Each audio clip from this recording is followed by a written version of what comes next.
Hello and good morning to all my dear friends, welcome to my YouTube channel HVAC healthy environment. दोस्तों, एक हमारे subscriber ने question किया है comment section में कि जब भी हम लोग AC जो इंस्टॉल करते हैं तो वहाँ पर हमें हमेशा अक्सर देखने को मिलता है कि सक्शन लाइन जो होता है वो डिस्चार्ज लाइन से बड़ा होता है। तो उनका बहुत ही इंपॉर्टेंट क्वेश्चन है, आज इसी पर हम लोग डिस्कशन करने वाले हैं कि Y suction line is bigger than discharge line. ठीक है जी, सक्शन लाइन हमेशा जो है डिस्चार्ज लाइन से क्यों बड़ा होता है। बहुत ही अच्छा क्वेश्चन है और बहुत ही इंपॉर्टेंट क्वेश्चन है। अगर हमारे जो भी फ्रेशर जो HVAC के फील्ड में काम कर रहे हैं उनके लिए ये जानना बहुत ज़रूरी होता है और इंटरव्यूज़ में भी अक्सर पूछे जाते हैं कि सक्शन लाइन जो है वो डिस्चार्ज लाइन से बड़ा होता है, क्यों बड़ा होता है। तो ये आज हम लोग इस पर डिस्कशन करने वाले हैं। तो सबसे पहले हम यहाँ पे देख लें, ये जो साइकिल है ना, रेफ्रिजरेशन साइकिल, इसमें कौन कौन से पार्ट्स हैं मेनली, वो भी यहाँ पे शो करने की मैंने कोशिश की है। सबसे पहले कंप्रेसर लगा है, यहाँ पे कंडेंसर है, ये ड्रायर फिल्टर है, ये एक्सपेंशन डिवाइस है और ये एवापोरेटर है। अब इसके अंदर जो है ना रेफ्रिजरेंट फ्लो करता है ना, इस पाइप में रेफ्रिजरेंट फ्लो करता है। आप देख सकते हैं यहाँ पे सपोज दैट मान के चलते हैं, यहाँ पे एक AC है 2 टन का और इसमें जो रेफ्रिजरेंट है वो है R410A। ठीक है जी। अब ये रेफ्रिजरेंट का जो प्रेशर होता है वो 120 PSIG होता है, सक्शन प्रेशर, और डिस्चार्ज प्रेशर जो होता है गाइज वो होता है 450 PSIG, 450 PSIG। अब हम इसे पूरे जो रेफ्रिजरेशन साइकिल है इसे हम 2 पार्ट में डिवाइड कर लेते हैं, एक सक्शन पार्ट और दूसरा जो है डिस्चार्ज पार्ट, यानी सक्शन लाइन और डिस्चार्ज लाइन। ये 2 पार्ट्स में जो है ना हम समझ करके डिस्कशन करके हम समझने की कोशिश करेंगे कि सक्शन लाइन और डिस्चार्ज लाइन। मेन जो हमारा क्वेश्चन है, हम अपने टॉपिक से जुड़े रहें, टॉपिक से भटकना नहीं है हमें, कि हमारा जो मेन जो क्वेश्चन ये था कि सक्शन लाइन डिस्चार्ज लाइन से बड़ा क्यों होता है। ठीक है, बहुत इंपॉर्टेंट क्वेश्चन है।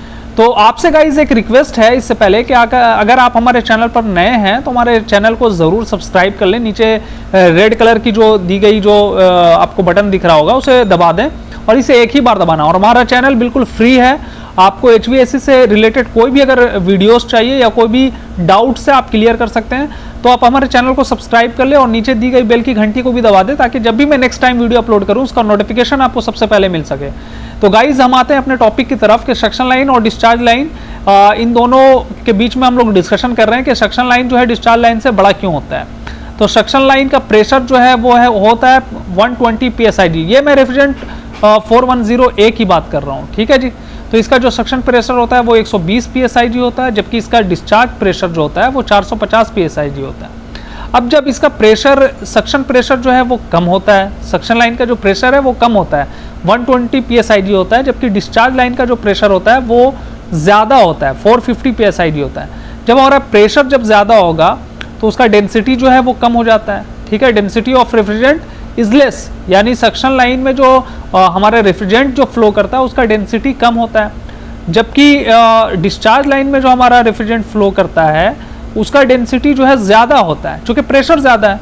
जब प्रेशर ज़्यादा होगा तो डेंसिटी भी ज़्यादा होता है, प्रेशर अगर कम होगा तो डेंसिटी भी कम होगा, और जब डेंसिटी जब कम होगा तो वॉल्यूम मेरा ज़्यादा होता है। यानी अगर प्रेशर अगर ज़्यादा है तो वॉल्यूम कम होगा, डेंसिटी ज़्यादा होगा। ठीक है जी।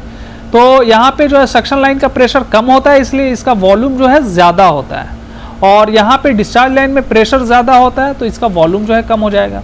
जब वॉल्यूम कम होगा तो स्पेस भी कम लेगा। ठीक है, ये तो क्लियर होना चाहिए ना। ये क्लियर हो गया कि जब हमारा वॉल्यूम ज़्यादा होगा तो उसके लिए स्पेस भी ज़्यादा चाहिए, और अगर वॉल्यूम हमारा कम है तो स्पेस भी हमें कम नीड होगा, कम ज़रूरत पड़ेगा। तो यहाँ पे जो है ना वॉल्यूम जो है ज़्यादा है ना, आप देख सकते हैं। जब हमारा प्रेशर कम होता है तो वॉल्यूम जो है हमारा ज़्यादा होगा। ठीक है, तो जब वॉल्यूम ज़्यादा होगा तो हमारा स्पेस यानी साइज़ भी जो है वो बड़ा हो जाएगा, यानी पाइप का जो साइज़ है वो भी जो है सक्शन लाइन का जो पाइप है उसका साइज़ जो है वो बड़ा हो जाएगा। तो आप देख सकते हैं कि यहाँ पे जो है कंप्रेसर से जो हमारा निकलता है रेफ्रिजरेंट उसका प्रेशर काफ़ी ज़्यादा होता है। जब ज़्यादा होता है तो इसका वॉल्यूम कम होता है। जब वॉल्यूम कम होता है इसलिए यहाँ पे जो है ना इसका साइज़ जो है वो छोटा होता है, कम होता है। इसलिए हम कह सकते हैं कि डिस्चार्ज लाइन जो होता है वो छोटा होता है सक्शन लाइन के कंपेयर में, और सक्शन लाइन इसलिए ज़्यादा होता है क्योंकि यहाँ पे रेफ्रिजरेंट का वॉल्यूम ज़्यादा होता है। तो रेफ्रिजरेंट का वॉल्यूम ज़्यादा होता है इसलिए रेफ्रिजरेंट को आसानी के साथ फ्लो करने के लिए यहाँ पे सक्शन लाइन का, सक्शन पाइप का जो साइज़ है वो ज़्यादा होता है। जो अभी हमने पूरा डिस्कशन किया इसका समरी अगर देखा जाए तो ये है कि अगर वॉल्यूम अगर ज़्यादा होगा तो एरिया भी हमें ज़्यादा ज़रूरत पड़ेगा। वॉल्यूम अगर कम होगा तो एरिया भी हमें कम ज़रूरत पड़ेगी। ठीक है, तो वॉल्यूम जो है यहाँ पे सक्शन लाइन का वॉल्यूम ज़्यादा होता है, ज़्यादा है, इसलिए हमारा जो पाइप का जो साइज़ है, एरिया है, वो भी ज़्यादा होगा। ठीक है, इसलिए बड़ा होता है।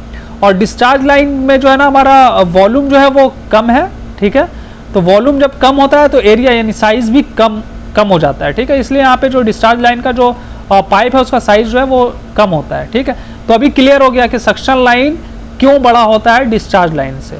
ठीक है, आई होप कि आपका जो आंसर है वो क्लियर हो चुका है। ठीक है, इसी तरह के और भी वीडियोस देखने के लिए हमारे चैनल को जरूर सब्सक्राइब कर लें और नीचे दी गई बेल की घंटी को जरूर दबा दें। Thank you so much for watching my this video. Next video में फिर मिलेंगे, तब तक के लिए धन्यवाद।